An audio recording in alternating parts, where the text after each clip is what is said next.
How you guys doing this morning? Good? Woo! All right, our next speaker is the co-owner of LePage Johnson Realty Group, a premier luxury and waterfront team serving Charlotte and Lake Norman markets, recognizing for elevating both clients and agents, co-creator of the Impact Worldwide Group, over 3,700 sales agents, broker associates in 48 states and 10 countries. She's built to invest in others and open doors for their success. A visionary mentor and relationship builder, she's guided hundreds of agents through masterminds, many of them in Montana, her beautiful 20-acre place, which I have been to, I approve. And coaching, collaboration, creating spaces where growth thrives. A proud mom of 2 dogs, 4 horses, and a true adventurer, from diving with sharks, she's not quite right in the head, to horseback riding through grizzly country. Grizzly, did you hear me? Grizzly country. Bringing the same bold energy to life and business. Known for her generosity, optimism, authenticity, she measures success not only in transactions, but in lives transforms, families, teams, and agents who have found freedom through her leadership. Now, here's the best part. I get to call her one of my best friends in the whole world. She is amazing. She's my neighbor in Puerto Rico. She does not knock. She barges into my house. Brent, I got this great idea. I'm so excited. I'm like, oh. Yeah. It's great though. When you're friends, you just barge in on each other. I don't knock either. I tell Kevin, if you want the house locked, deadbolt it, okay? I'm coming in. So we're like brothers from another sister from another mother, whatever the saying is. So please get to your feet and help me welcome to the stage the one and only Shelley Johnson, everybody. Come on. Woo! Thank you, Brent.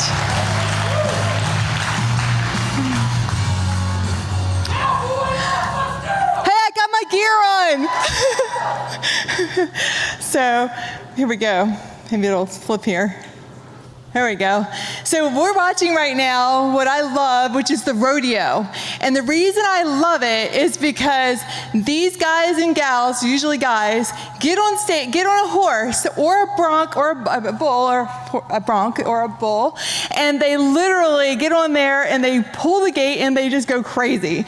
And it's a ton of fun. The reason I love it is because they're judged on those 8 seconds.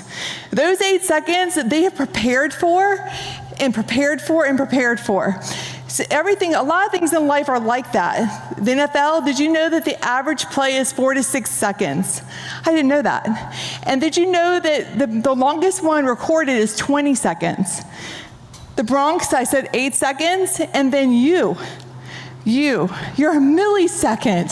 So you get 1 millisecond to make that impression when you're walking up to that person. And then the next 7 seconds are deciding whether we are really what they thought when they took that first impression of us. So I love the power of time. 8 seconds is a long time. If you've ever watched a bronc or a a rider or a cowboy on a bronc, it feels like an eternity. Can you imagine how it feels like to them? They got to stay on that thing. They got to score well. They got to make it happen. No one ever sees what goes into your business. How many times have you prepared and prepared and prepared to hope that you get the opportunity to be able to help somebody? No one sees it. These hands right here, this is the hand of a friend of mine who scares the heck out of me. You're going to meet him in a minute. He's taught me to be tough. He's taught me to dig deeper than I ever thought I could. He has worked 43 years to build one of the best ranches in all of Montana. Super proud to even call him a friend. I consider them family. And no one ever sees what goes into him. The 3 a.m. wake-up calls, saddling 50 horses, loading up mules to go in the backcountry to prepare for some of our events or things we do back there. Here he is. This is Warren Johnson. Little did I know when I met him, I'd be riding back in the backcountry, and we would be riding on horses 23 miles. And we get back there, and I'm going to go hunting with this man. And I've heard a little bit about him. I've seen him. He doesn't speak much. Cowboys don't talk. So you don't get to know whether they like you or not right away. And his name is Big Bull. He's the real deal. He's really Montana. Have you guys ever had that client or that luxury listing that you're getting ready to go onto at the appointment, and you're like, am I really cut out for this? Was I really cut out to do this? Have I bitten off more than I can chew? I have totally done that. I have been a new agent. I've struggled. I've hit the struggle bus a lot. And this is no different. When I went back there with him, I was out of shape. Many of you knew me. I was way overweight. I got on a horse. I was embarrassed. I didn't know how to get off the horse. I got off and my legs were like this. I mean, do you guys feel like that when you walk up to an appointment? Sometimes you pull up and you're like, oh my gosh, this is so uncomfortable. I have. And then here's the thing, the impression. This is where the magic happens. It's when you show up with a little grit that you didn't even know you had, and you just make it happen. So when I was riding back there with him, I'm gonna tell you a quick story. I was on my horse. I told you the first day, little did he know I was gonna break my ankle, and I was gonna keep going. He didn't know it was broken, none of us did. We just thought it hurt really bad, and it was swollen looked like a football. But we kept going, wrapped it up in some horse tape for the horse people out there, and we kept on rolling. And then the next 2 days later, I told you I'm not great on a horse. I come off the horse. It wasn't the horse's fault, it didn't buck me off. I literally just didn't take a jump right. Boom, on the ground. I'm like, air's knocked out of me. I'm like, oh, that hurt. You know what he did? This is where the 8 seconds comes into play. He turned around to me and he said, Shelley, are you okay? As soon as I said, kinda, I couldn't even breathe. Like, by the way, I couldn't even talk. He goes, get on your horse. I was like, oh, I mean, I can stand up right now. I stood up, I got on the horse, and 2 things happened in that moment. He realized that I could do it. The other thing that happened was it didn't give me time to think, because when we're in business and we're working together, working with clients, and we think too much, we get in our head, we don't make the call, we don't do those things, that's where, we psych ourselves out. He didn't let me do that. Because what could have happened was, if he'd let, oh, Shelley, are you okay? Let me get off my horse, can I help you? If he had done all of that, he knew I was done. I would probably never ride a horse again. Since that time, we're now 4 or 5 years later, and I'm much more proficient with a horse, or I wouldn't be riding them. I'm not trying to scare you from riding horses, it was fun. But it was an experience, and it made me realize I was stronger than I ever was, because there's a lot of things we do in life that scare us. And if we can just do them and get past this ego that we have and just do it, it will change your life. I mean, it's when Lydia said, your confidence is built in action. She's not joking. The more action you take, the more little wins you get, the better you feel, the further you go, the bigger impact you make on people. Every person needs that from you. Then this guy, I met this man. He looks scary too, in a different kind of way. Actually, some of you may know this man. He lives about 20 minutes north of here. He's incredible. Totally respected him, community leader, scared me. He knows how to cowboy up. Don't let this picture fool you. He knows how to cowboy up. This guy is a leader in our industry. He literally has built one of the best companies in the country, the number 1 auto dealership in the country. And he called me one day, and we had been knowing each other for a while. I watched other realtors help him.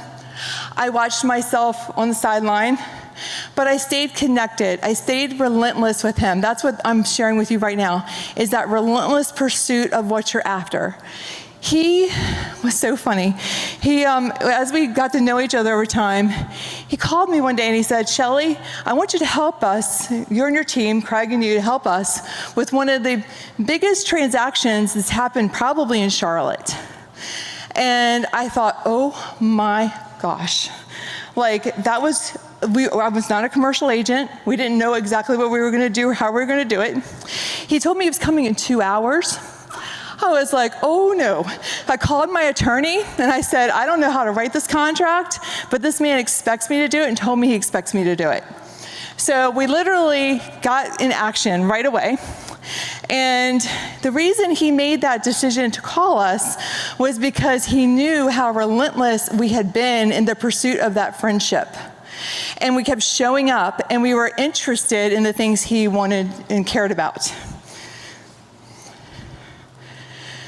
Okay, so this is the project. It was a $23 million project that later sold for $146 million. And let me tell you how many times I was told no. It started 2 hours after that call. Oh, no, sorry, it started within 30 minutes because I made the first call. I called the first guy, and it was the listing agent for the property. He told me, Shelley, that will never happen. The town will never approve it. He was kind of right. He knew what he was talking about. The town told us no. The city told us no. The neighbors told us no. Lots of no's. And we went through, kept pushing through to get this done. And it took us about 1.5 years of showing them how it was going to be a win for each no that we were presented with. And that was 1.5 years of just being relentless through it all. So I had on speed dial the Mecklenburg County Department of no. If they could say no, they were going to. But we figured it out. We made it happen. And it did turn into one of the biggest deals in this entire market, I'm sure. And just incredible. And it wouldn't have happened without our team. I want to give a shout out to our team, LePage Johnson Realty Group. Absolutely stellar people. And literally every person, if I needed a call, I could call and be like, what do you think? It wouldn't happen. Craig and I were both all over it. And that was a multiple deal. So, and then, do you remember what happened in this? When we were non-essential? Do you guys remember that? What are they thinking? How could they say that to us? I have a team. We have a team that we're responsible for. We have people that we love that are depending on us. Our team first, other realtors second, and then our families, of course they're first, but we have families depending on us to sell these homes, and our builder, who we've been working on a deal with, our developer, we developed one of the neatest projects up in Mooresville, and we're in the process of that with our developer, who we connected to our builder, and the builder is looking at me and Craig going, hey, okay, what do we do? We're supposed to have our grand opening for our neighborhood that weekend when they said we were non-essential. Lisa Smith, her and I and Craig went out there and we had an open house while we were non-essential. We just did it our way. It was a whole new type of open house. I'm not going to get into that. But where there's a will, there's a way. You just have to be relentless through it. Were we going to not sell houses? Absolutely not. We were going to let that happen. What we did was we did the open house, and then we got that done. Jonathan Smith, they're here. You guys need to check them out. They're great builders here locally, really good people, great family. We got through it, and we dug deep, and we did things that other people weren't doing. So when people are zigging this way and scared, that is a great, great time to take some massive action and get it done. What we did was we reached out to our North Carolina officials, to our House of Delegates. We reached out to NCAR, and within 6 days, Craig, myself, and Mary wrote the letter, because I'm not a writer, and we got it done. They literally changed the non-essential to that we could sell houses, but they changed how we could sell houses in that moment, but we got it done, and we were able to perform our active, what we do. So that's just being relentless and not taking a no for an answer, even when in the middle of a crisis. So how do you be respectfully relentless? How do you take that to your business? I'm going to give you a few ways. One of the biggest ways is going to be this: your energy. Our energy matters. Sometimes we sit back and we don't have a lot of energy, but if you can come at something with great energy, you're going to be able to move the needle. I could say the wrong thing, but if I'm enthusiastic about it, you guys like me a little better. If you smile through it and you make mistakes and you stumble over your words and you don't remember what you're supposed to say, it's okay. I am freaking nowhere near perfect. In fact, I'm the opposite of perfect. I'm so imperfect that I can get things done because I love people. You guys are here because you love people.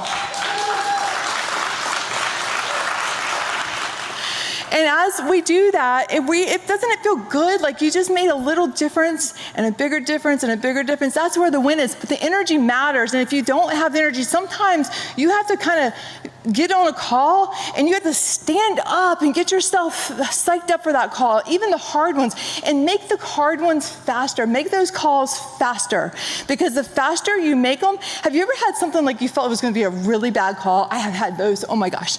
And I literally think this is going to be the hardest call of my life, and I make the call and it just happens. Like all of a sudden I'm like, oh, that was so much better. Now I can move on with my life, right? I can actually make the phone calls. So I know you've heard that before, but there's a lot of truth in that. Demonstrate you care and be intentional with it.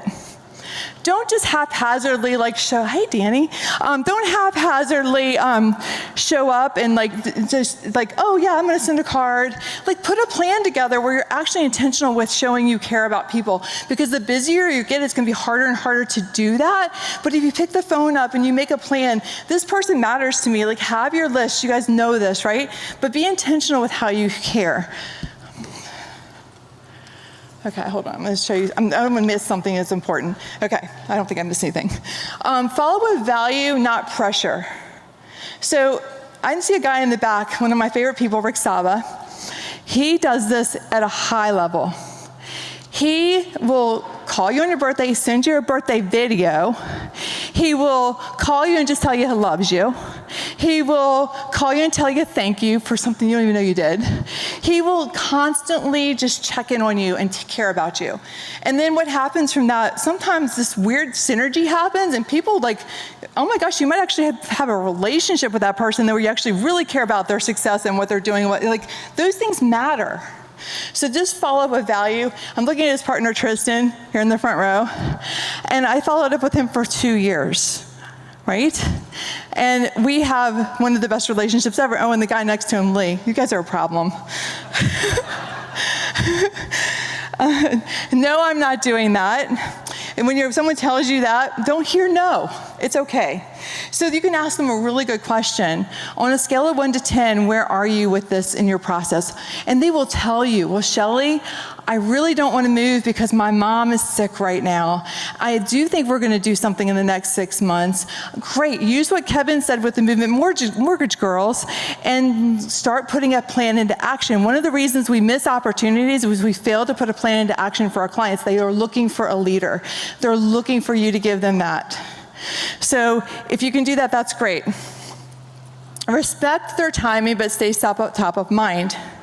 So respect where they are with their business, respect where they are with their home or what's going on in their life, but you just got to be memorable. If you're memorable, like wear a cowboy hat, I don't know, do something memorable. I mean, show up with pumpkins are coming up, right? Show up on their porch and I don't know, do something memorable. Show up with Santa Claus at their office and bring all their office mates a present. That's so fun. I don't know about you, but getting Santa Claus, Craig and I did this. We rode and had lunch with Santa. We took Santa to the bank. We took Santa all over town, and we were really popular. And guess what happened? Our social media went crazy because people were like, oh my gosh, they had know the real Santa. He had twinkly eyes and blue. They were beautiful, and he made you feel like you were just so cool. It was the coolest thing ever. Okay, where am I? Always leave the door open. Don't ever oh, they didn't take my call. I called a guy, and he didn't take my call, I don't think. He's here now. And he took my call later. But leave the door open. When we talked, he was like, oh, no, that's probably not what I'm going to do. And that's okay. You just have to leave the door open so you can keep having conversations. No is just no, not now, whether it's for your client or whatever you're doing in your business. That's how you grow. Okay, and it's not luck. It's deliberate. Luck happens out of being deliberate with your actions and your time and what you're doing. It really is something that you can do that is easy, and this is not rocket science, as Lydia said. I love that you said that, because it is so true. This is not rocket science. This is loving on people with a system. She's the finance girl. She's way smarter than me. So, having a system and just doing the follow-up. And then the rest of it happens for you. And it's funny, like Brent always says, things don't happen to you, they happen for you. So when someone says no to you, that's okay. It happened for you for whatever reason. Now you know you got to go find another person who you can help, right? All right, be deliberate. Follow me on Instagram, and let's connect. If you guys want to sit down with me anytime, we can do a Zoom. I can meet with you. We can go over your business. I will happily do that. It's actually one of my favorite things to do is to help people figure out how to go forward with their business. And if you have a stumbling block, usually in 10 minutes, we can do something that's going to move the needle for you, and it's going to help you feel better. And then I always hold you accountable. I'm like, hey, call me back and tell me how that went. So if I can do that for you, I want to be that person. I want to be your person that you go, Shelley, I'm struggling with this, and there's nothing you could tell me that's going to surprise me. I probably already made all the mistakes. So I just really appreciate you all being here again today. We have incredible people here. So many of you deserve to be on stage. I'm looking at this audience. I'm super impressed with all of you, and thank you so, so much for having me.